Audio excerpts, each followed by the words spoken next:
so many students with hopes and dreams and ideas about making a change.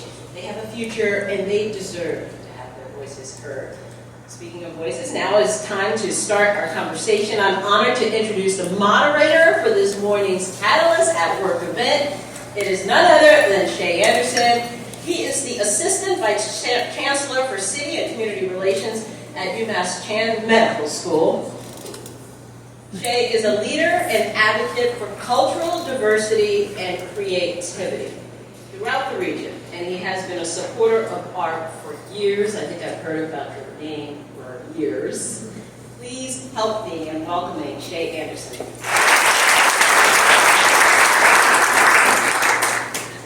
I've got to pull the microphone up when I get to a podium. Thank you so much. Okay, yeah. We're going to do this as well. Fell all 6'3" of myself. Thank you so much for that introduction.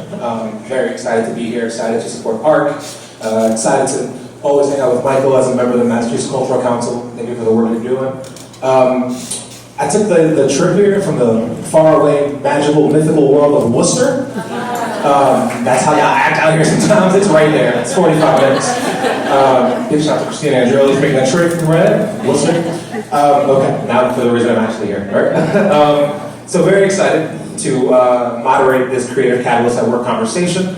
What I would love to do is invite all of our panelists to come up, and we have quite a bit, as you can tell by these chairs here.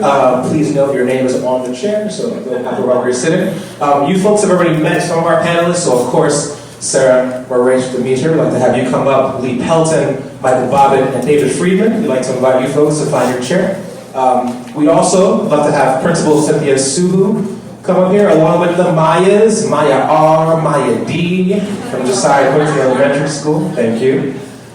And as an added bonus, we have two additional panelists that we're going to bring up. I'd like to introduce you folks Linda Nathan, who is an educator, author, lecturer at Harvard Graduate School of Education, and a talented potter who's donated her work to ARCK's Gala auction. So thank you. Give it up for Linda Nathan, please.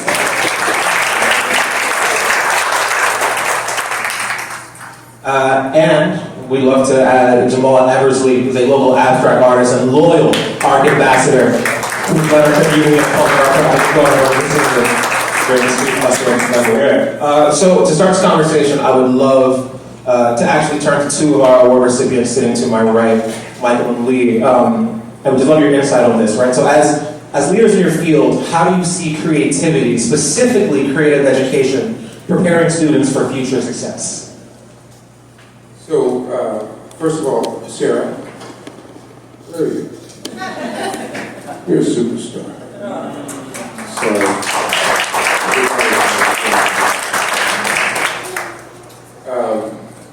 So I'm going to talk about what I call the 4 C's. These are the C's that really shape the future, and the C's that the world cannot get enough of. It's creativity, critical thinking, collaboration, and communication. And so all of that begins here, Sarah, with your work. We understand that creativity is the capacity to see the unseen, the capacity to make visible the invisible. And it shapes our world, our lives every day in ways that we may not fully appreciate. And of course, critical thinking is that capacity to see a thing as it really is in itself. To apply critical thinking to our creativity, to our development of ideas and the creation of ideas. Collaboration is essential, especially in this century. We know so much of the work that we do now is interdisciplinary and is across boundaries. Not all creativity some creativity is singular, but a lot of creativity requires collaboration with others to bring ideas to life. And then, of course, communication is essential, because if you're unable to communicate your ideas, they ain't going to get anywhere. And so those are the 4 C's that I think this is beginning here with these young people. And some of them will go on to be artists, but many of them will go on to be something other than that. Lawyers and doctors and judges and physicists and engineers. All of those elements, the 4 C's, shape education, and they shape our lives. A French philosopher once said, the future is not what it used to be. The trouble with the times is the future is not what it used to be. And so we have these 4 C's that shape the future for us. And as I said, it all begins here with these young people and with Sarah's work.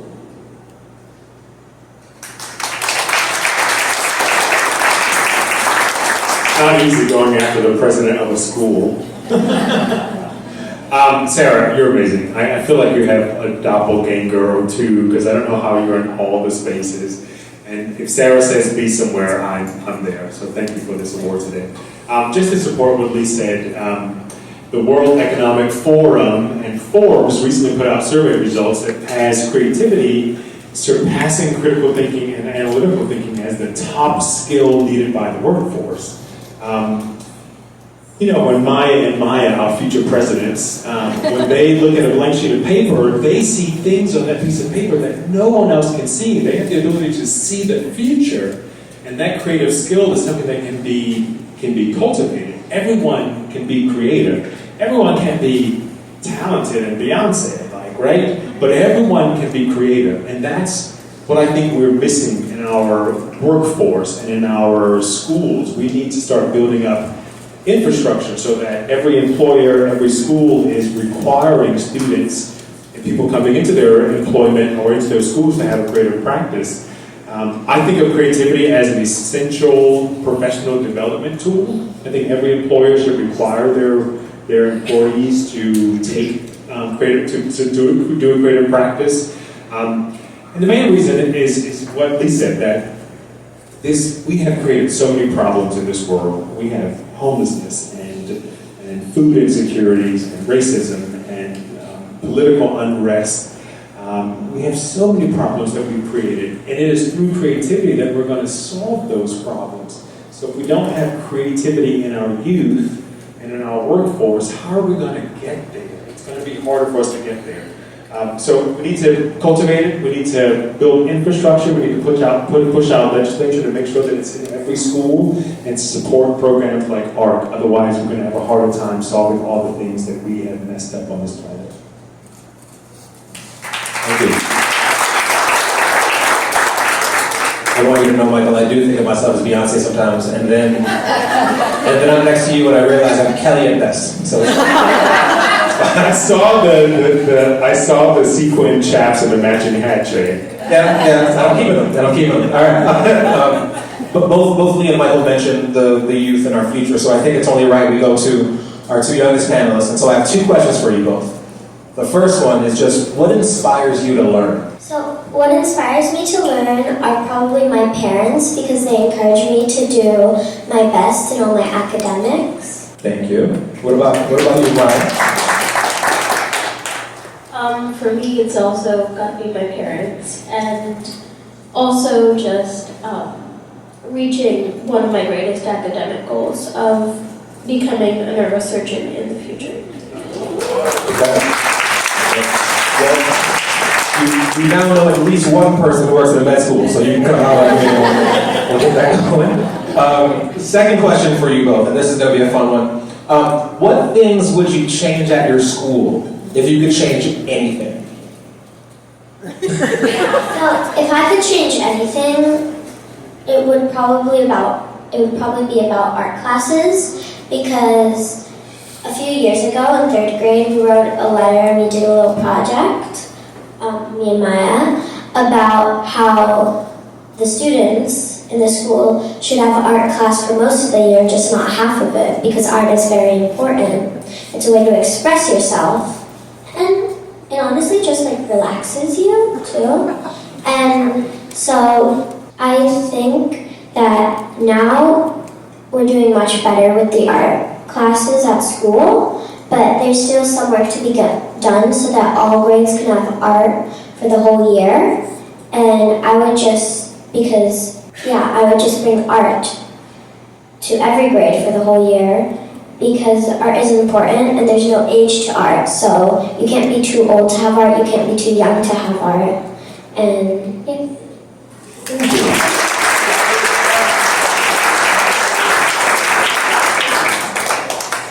So I would change something about art in our school too. Also what Maya said, but including all forms of art, not just physical, like painting, drawing, and crafting, but art in movement, like dance, music, and other forms of art that are more general and inclusive, no matter what. Thank you. All right. The Mayas for president in 2052. All right, you heard it here first. Get those ballots ready. Okay, we'd like to go on this side. Haven't forgotten you folks on the left side. How's it going? We're gonna go to Sarah and Linda with this question. We'd like to know, what role does holistic learning, for those that aren't familiar with the term, so learning focused on the whole child, right? What role does holistic learning play in promoting well-being in schools? Thank you. Let me just follow up on the kids. I just said to Sarah, no age to art. I'm going to use that as a tagline forevermore. Thank you for that. So it's so true, no age to art. I have had the privilege of founding a bilingual School for the Arts in Boston. Some of you may not know that, but Tobin was originally a K-8 bilingual performing arts school. It was the predecessor for what then became, some 20 years later, the Boston Arts Academy, which I also had the privilege of founding. So this notion of holistic, interdisciplinary arts couldn't be closer to the truth. So we need, as human beings, to move, to create, to be in different forms. That is the whole child. And if you live in a suburb that starts with a W, you have that in your community, because your community, since our schools are funded on housing, on real estate, those schools have arts every day. But if you live in an urban poorer, based on how we do our school funding, you can be guaranteed not to have art every day, just like the young people said, and that's a crime, because we need to move, to breathe, to act, to be. And if we know that our schools now are well over 50, 60, 70, 80% immigrant kids, we also know that many of those kids don't have English as their mother tongue, and the arts uniquely can help our young people both learn English and express themselves in their home language. And we also know that developmentally, if you're encouraged to speak and learn in your home language, your ability to switch into English will come much, much faster. So I think every school should be using theater and dance, just like Maya said, as a way to think about learning English. And so I think we're really missing, with our multilingual learners in particular, an opportunity to embrace the arts. And the other thing, Michael Bobbitt mentioned, some of the issues that we're facing in our country, particularly related to race and linguistic racism too. The arts give us an opportunity to sing in someone else's language, to speak in someone else's language, to cross over to someone else's culture. And the arts give us that opportunity. I can't think of a better way than theater for really working through what it is, those C's that Lee talked about. That's how you do that. You collaborate together. You're working on a play together. So my mandate is everyone every year does a musical. That's what I want to see schools do.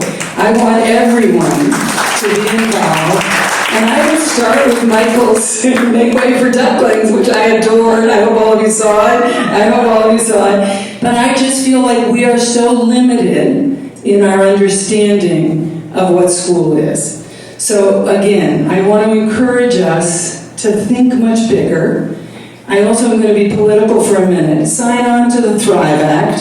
That one of the reasons our curriculum has become so reduced is because of high-stakes testing. So I now work with teachers who only have had a diet of MCAS, have only had a diet of high-stakes testing, and you can date the beginning of MCAS 25 years ago with the reduction of the arts in our schools. So we really need to be political, sign on to the Thrive Act, which is in our legislature right now, and think differently about how we want to evaluate our schools and students. Thank you. Thank you. Thank you. So segue to being an immigrant. I was one of those kids who didn't speak any English. So I want to start with my personal story, where my education started in a system where they didn't have any arts or any opportunity to self-expression or even sharing my feelings. So I used to hide in the attic, making art, needing an outlet, creative outlet, to help me itself and to process learning and trauma and letting go. So I wasn't until I was an immigrant in Boston. I came to a senior high school, and I had an amazing teacher, English teacher, who gave me a grade at the end of the year, all the writing that I had done the whole entire year. And the grade really didn't matter. What mattered, what she wrote next to the grade. And she wrote, it's a long one, but I'm going to summarize it. She said, I was creative. And I was like, oh, that just stuck with me. And I was like, yes, I am. And so sometimes it really just takes one voice supporting you and to making you feel empowered. So that's what the arts does. So holistic learning, it's really more than academics. It's more than the grade. It's supporting the whole child, supporting young people to build their confidence and help them practice, find their passion, help them work on projects that they're passionate about, give them the ability to use the voice that they already have. It's like sometimes people say, well, allow them to have a voice, but they do have. We have a voice, and how do we do that? That is holistic. And a school offers a shelter, right? Food, role models, positive role models, and also building blocks for the community. And most importantly, students need love, to be loved and cared for, right? Who can agree? So I see myself as Leo. You saw Leo earlier here. On the way from the NBC interview in the car, it's probably an hour, and then we had lunch. The whole conversation was about him wanting to start his business. He started a business selling some fishing equipment for someone, but he's like, I didn't sell anything, but I did get a lot of clicks. It was in Instagram. And he's like, but I don't know, I want to start a business, maybe be the middle person, finding these old depleted buildings and get someone to make them look beautiful. I'm like, he's a 7th grader. I remember was at his age thinking about starting a business too. I'll tell you that another time when I started. Holistic means we have to have these, trauma-informed teaching, culturally responsive, and the art does that. That's what, Linda, you mentioned that as well.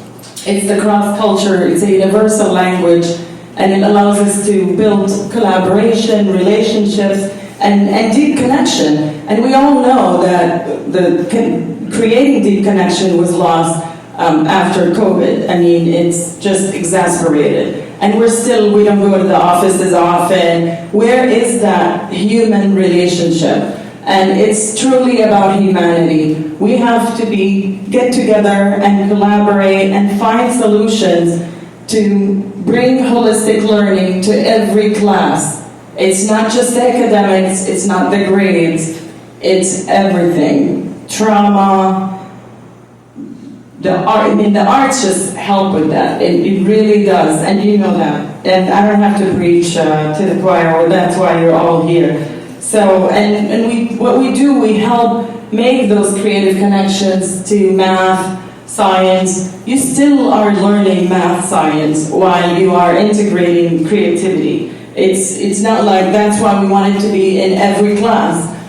It's just bringing joyful learning experience. Kids want to feel safe. They're not going to learn if they don't feel safe, seen, and heard.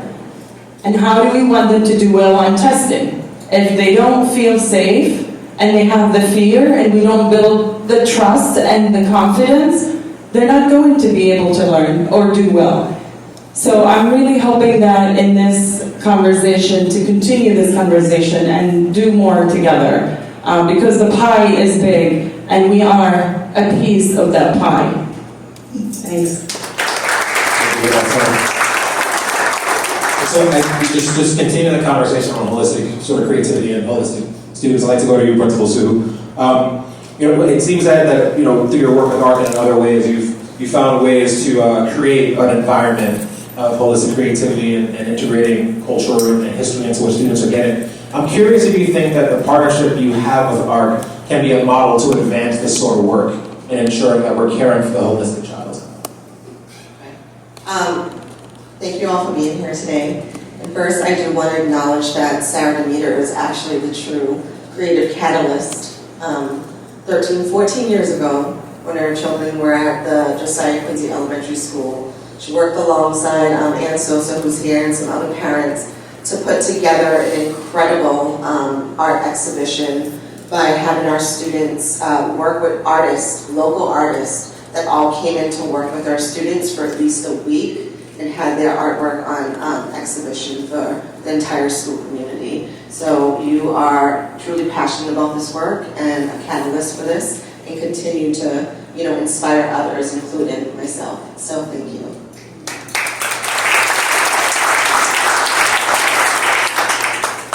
Some of you may not know this about me. I am the school leader now at the Josiah Quincy Elementary School, which is where I went to school. And there were so many things that I loved about the school. And one thing was that they took a holistic approach. It wasn't just looking at academics all the way. It was ensuring that we were inclusive and that also we were looking at the whole child. So I remember having great, theater classes and visual art classes and chorus and other things like that. And along the way, as Linda was mentioning, with the testing coming here, and I was a teacher at the time, and MCAS was around, a lot of the funding had to shift to more academics, and so the arts were slowly being cut. They didn't say no more art for schools, they just said you need to figure out a way with your budget to make things happen. And unfortunately, arts and some sports were some of the places that schools had to make cuts.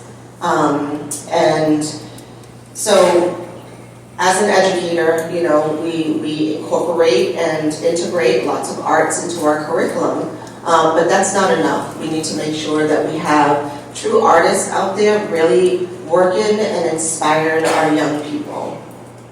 And I was passionate about the work of education and somehow ended up as the leader of the school. And my style of leadership is really listening, learning, and then leading.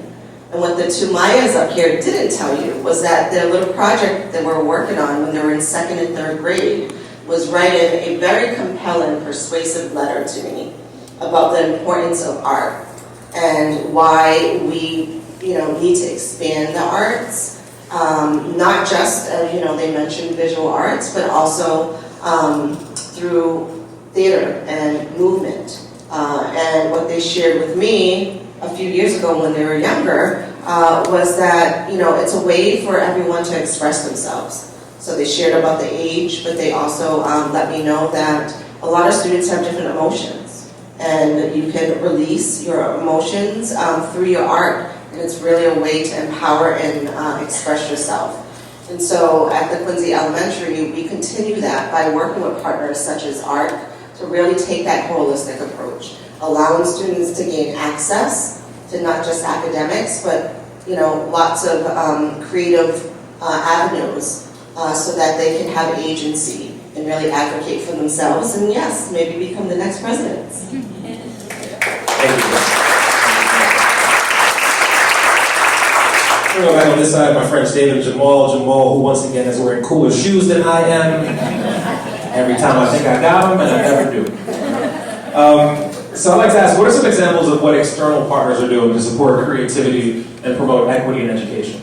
I would like to say that I'm very grateful to be with ARCK for at least 10 years now.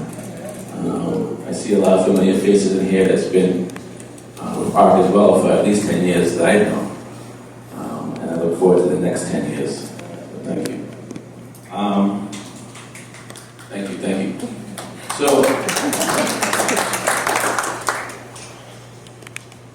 I started this journey as an artist probably 14 years ago, coming out of college, business school.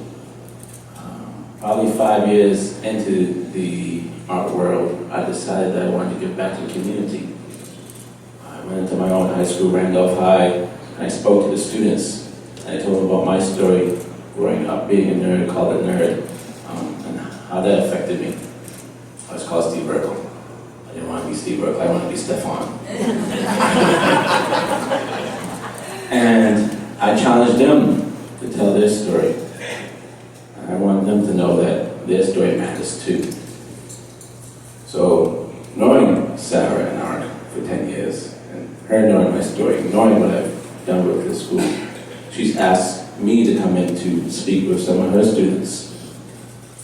With Rebecca McGee-Tuck, I believe that was 2021. Yeah, so I'm going to talk about that. It is through our tree that ARCK created in 2021.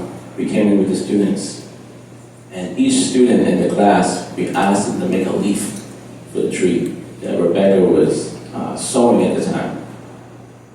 And I asked the students, on this leaf of this tree, tell your story, tell your history.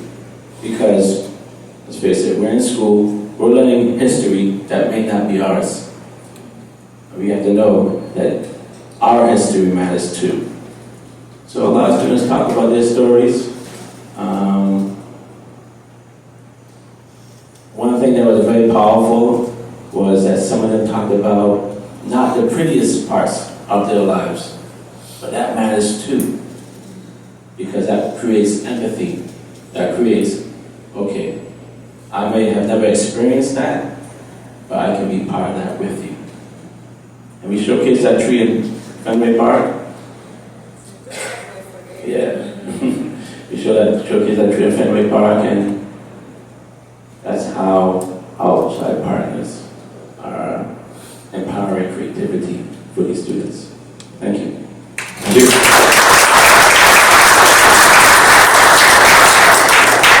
First, I want to thank you, Sarah, and your whole team for the award, which I accept on behalf not just of myself, but the Red Sox and Red Sox Foundation, our team, and my teammates. Bob Lee is here, who's involved as leader in all our art stuff. So, just briefly to share some of the things that we try to do as an external partner for ARCK and their work. Over the years, as you said, you knocked on our door and said, "Can you be part of this?" And it resonated. It seemed like something that we should be part of. And so, I'll tell just a brief story of trying to be creative. Because we have a lot of things going on with the Red Sox. Our focus is trying to win baseball. We want to win the World Series someday again. And our focus is entertaining fans and doing all these things.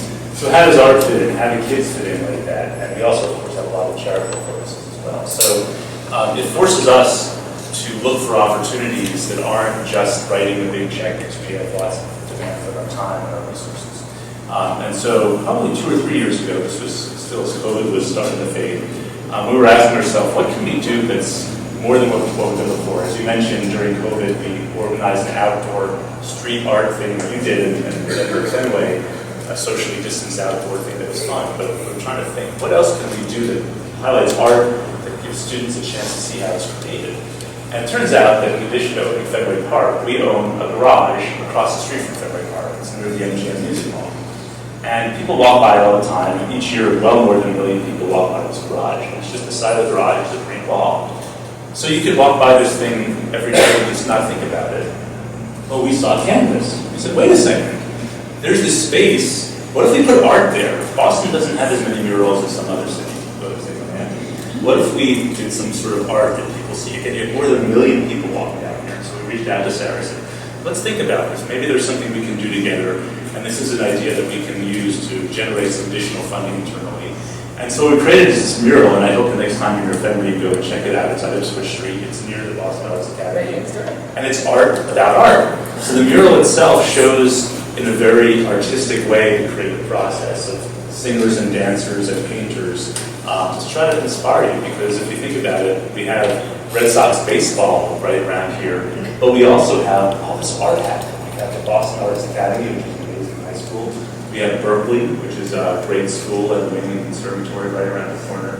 We have concerts. We have the MGM Music Hall, all this art. So being creative, looking for places and spaces that you wouldn't necessarily think about are things that I think sort of artists should be doing and trying to push ourselves and push us to do that.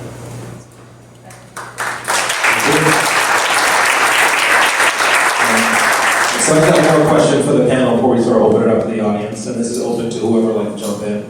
How can schools create a culture that values academic achievement, emotional wellness, and creative thinking? Jump in on that. So I think about schools as places for risk-taking, and I think that's so crucial. And I think if you think about what does an artist do, that's what I want schools to emulate. So I always talk about I don't want to be in a room without artists, so this is a fabulous room. But artists do something really unique that regular, normal, boring humans don't. They can see behind that pillar.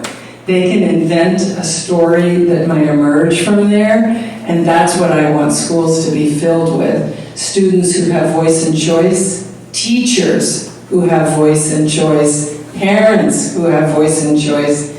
And schools should be the places, Sarah used a great word, they are shelter. Think about during the pandemic, all the amazing work that teachers, along with nurses and doctors and medical professionals did. Schools were where many families got their food. So think about school as a bigger thing than a shelter. Think about school as a place that can really solve society's most urgent challenges. And that's where art and artists are so crucial. That's why we have 1 in 10 homeless students in Boston public schools, in case you don't know that. Yeah, what I would like to do is widen the aperture a little bit and talk about art and the benefit to the community, not merely to students, not merely to school instruction. I think we understand that art humanizes the landscape of human events, and it connects us to life's enduring themes. And it's an essential part of our ecosystem. We all live in ecosystems. Ecosystems are intimate, they're complex, and we live in an ecosystem. The animal and plant kingdoms. And ecosystems are very, as I said, very intimate and intricate. Probably none of us get up in the morning and think about pollinating insects as part of our ecosystem. But if pollinating insects were to disappear from our ecosystem, it would impact us in really very powerful ways. And so communities are also ecosystems. They're sort of like Jenga. You know that game, Jenga? And you pull these blocks, you pull one block out, and it creates stress. You pull another block out, it creates more stress. And you pull out too many blocks, and it creates trauma. And I would suggest that art is an essential building block for our cities in our communities. And I think you referred to this earlier when you were talking about towns that begin with W.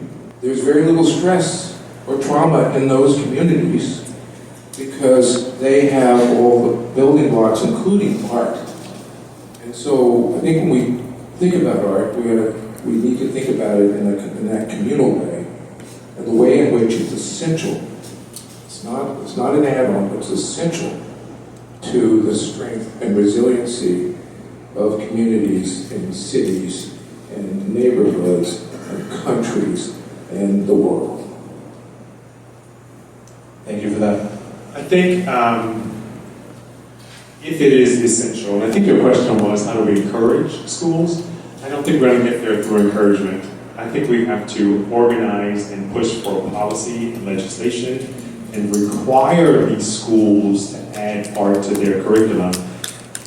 It's not going to get there by, I wish. If it is essential, we need to organize like other sectors, like the healthcare sector, the tech sector, the gun lobby, who just get stuff done, right? They get it done, and I'm not sure the art sector is as organized as we should be to make sure that it is baked into every single part of our society, especially our schools. So to me, it's about legislation and policy and programs and funding and sanctions for schools that don't provide it.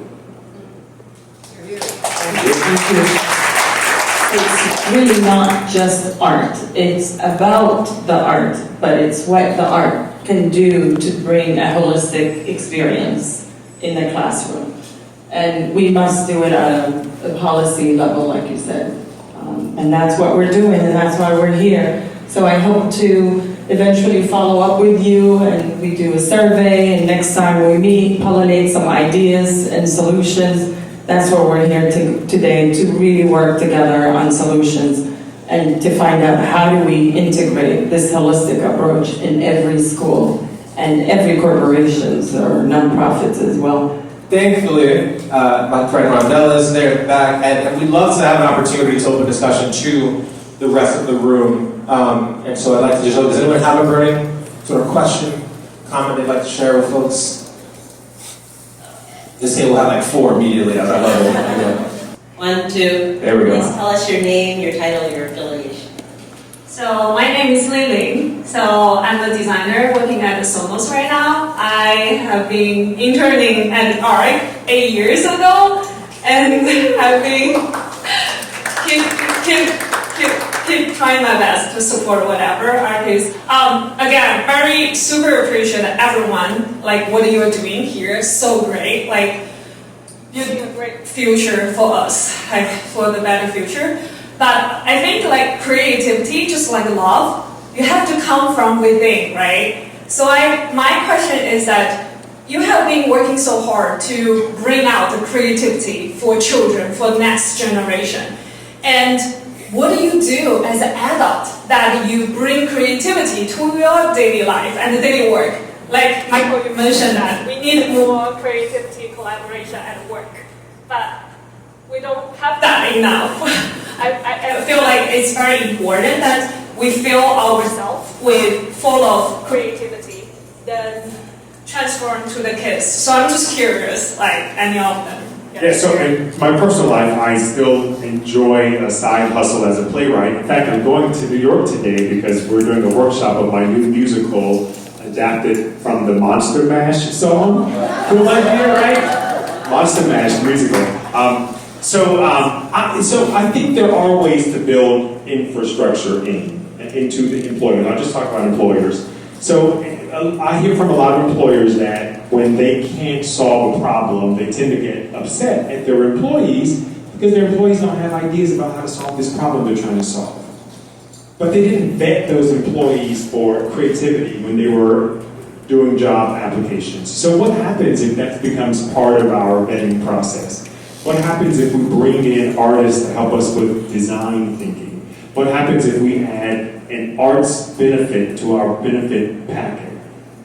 We do gym benefits, we do wellness benefit. What happens if that wellness includes arts and culture so that every single employee in this company can enjoy a creative practice or proximity to creativity or consumption of creativity? Their minds are going to open up and that will affect those employees' bottom line. So to me, as Mike said, it's ageless. So at any point in your life, you can take a painting class or an art class.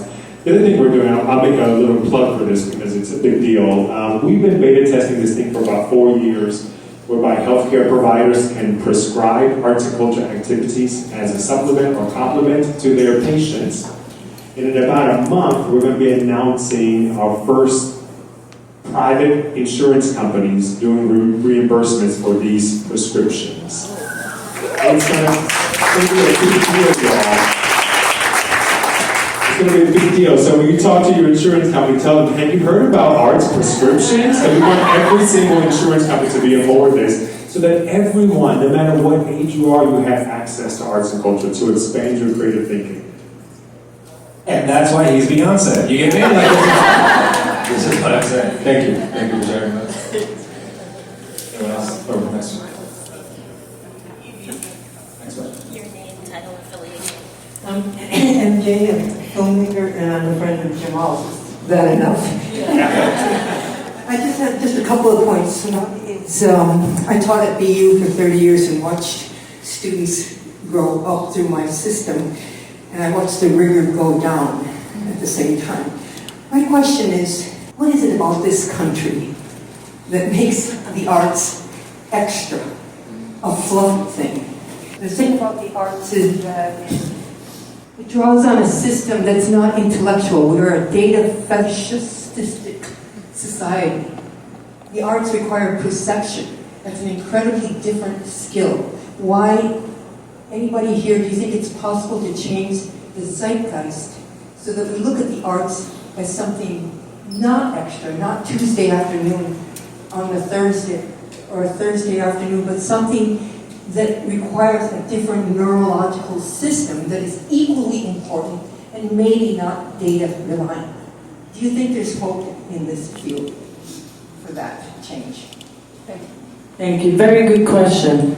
And so that's what we do at ARCK, is a holistic education, which means integrating the arts into the academics. It's not STEM, it's not STEAM. It's part of the experience. It's part of the experience. It's part of what you do every day in the classroom. It should be, and to your point, like, we're becoming so polarized.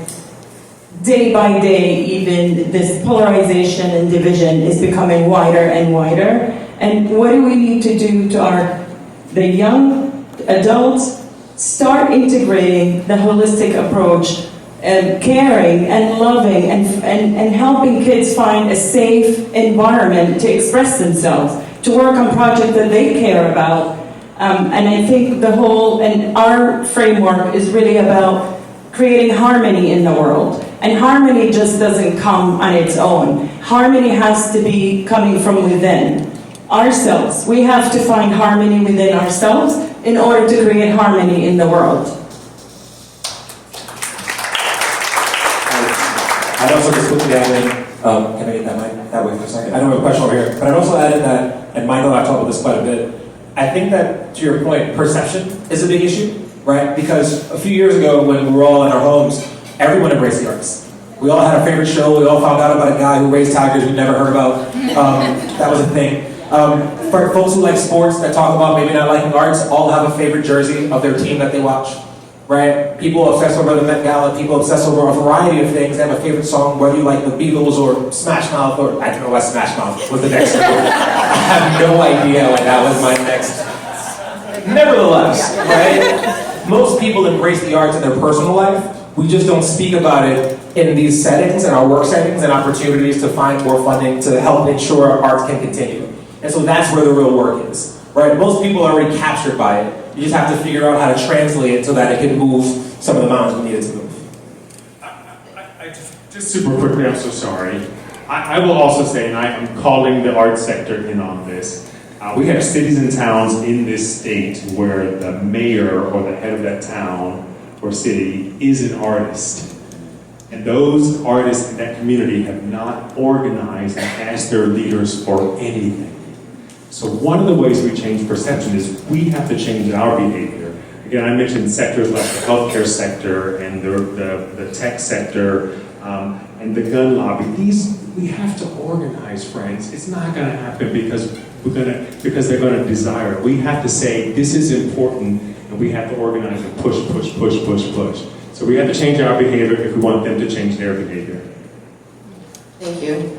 I also am touched by your comments there, and want to say that, I'm inspired by this panel and everything that they shared today. Some of the things around policy is very much needed. As, a school leader, dealing with funding and things, it's challenging.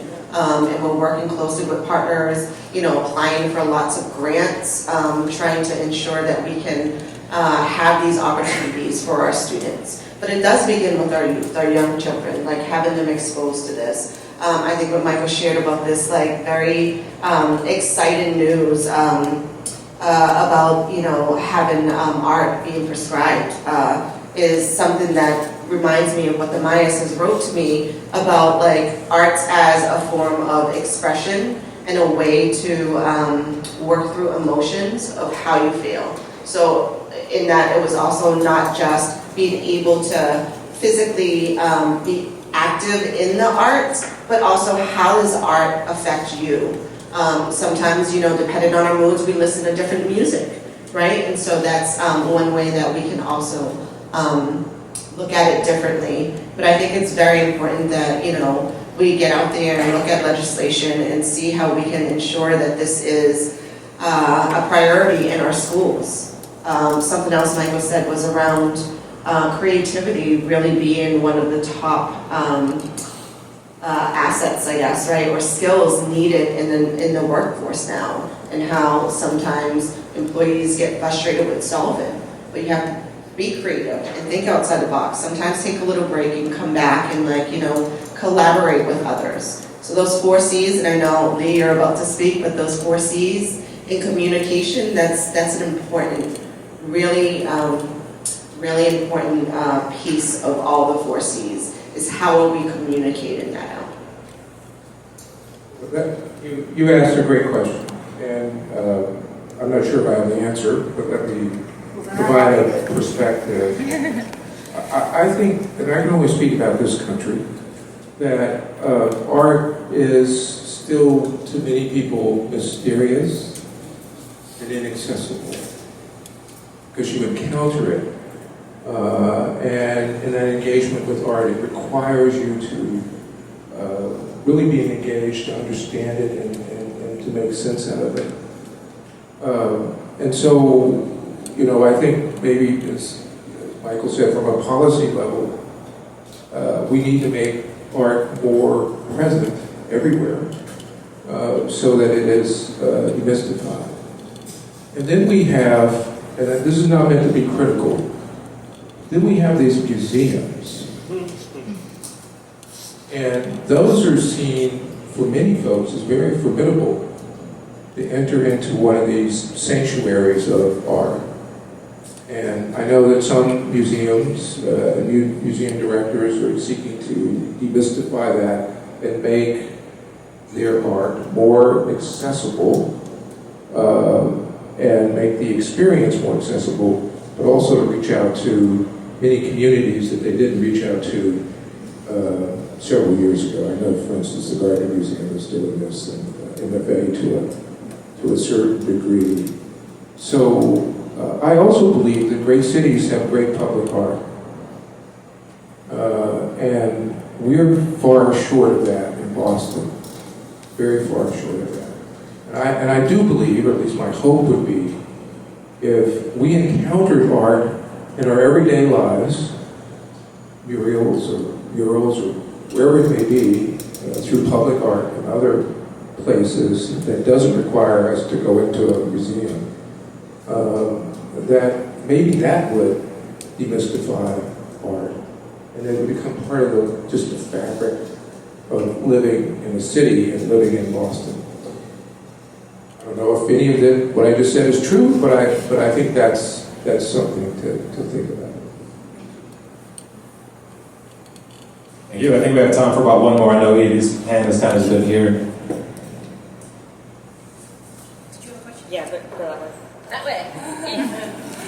I'm Edie Dykema, and I'm an advisor on the advisory board for ARCK. I've been involved with ARCK for about a decade, actually maybe a dozen years, and I really enjoy getting to know a lot of you through that process. ARCK has an incredible and expanding community, and I know a lot of us would like to do whatever we can to help.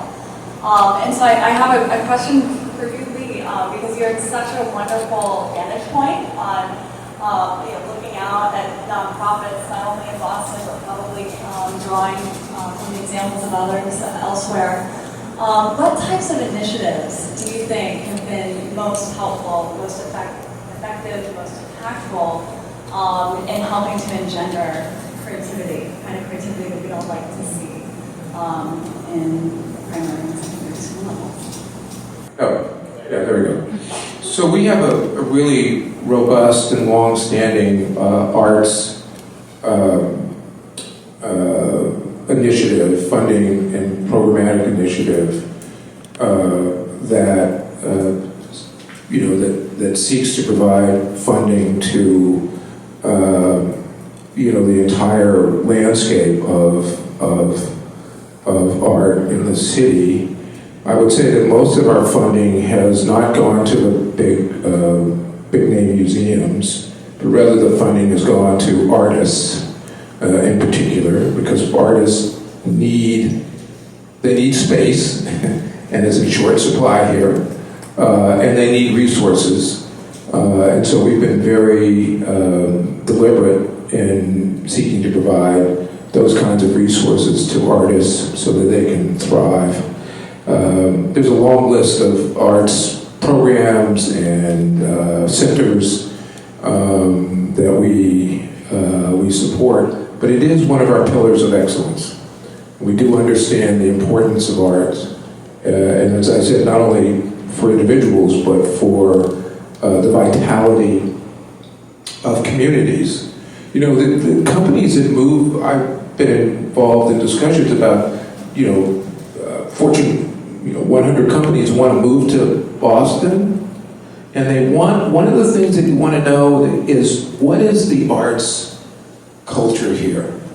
They want to know that, because the people that work there want to be in a city where there's great art. And so we've supported some of those initiatives as well. But that's a great question that you asked. Thank you. Thank you. I think with that, we'd love to give our panelists a rousing round of applause. Thank you. And before I hand this microphone back over to Rhonda, I just want to say one quick thing to everyone that listened.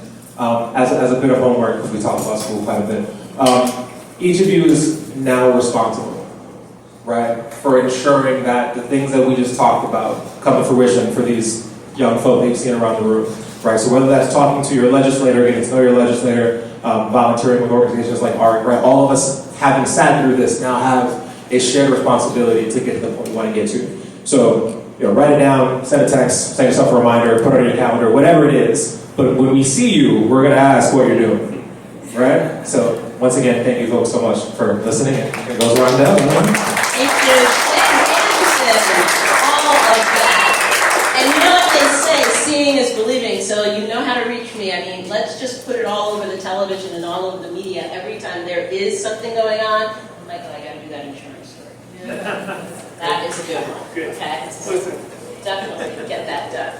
This concludes our conversation with our creative catalysts. Thank you so much to all of our panelists. You guys were so insightful. Wonderful audience here today. I just love the engagement, taking in all of this nourishment. I hope you feel a little bit more therapeutically involved. I think this conversation was wonderful. And to wrap it up, I think we're going to let Sarah say it. So I hope you are all healed now. So before I say in closing, I wanted to a shout out and a round of applause to my team for putting this amazing event together. Stand up if you can.